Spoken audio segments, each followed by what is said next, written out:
Disgraced former sheriff Scott Israel, he's out. His replacement as Broward County Sheriff is actually taking steps towards dismantling the Promise program.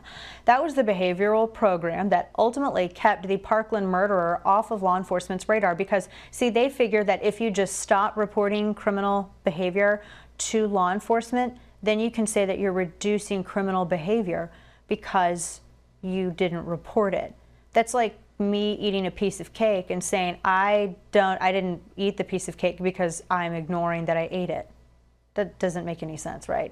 Anyway, this behavioral program, it has absolutely been argued and discussed also by the Marjorie Stoneman Douglas Commission, enabled this murderer to avoid establishing a record, which thus enabled him to legally obtain a firearm and carry out a massacre on February of last year.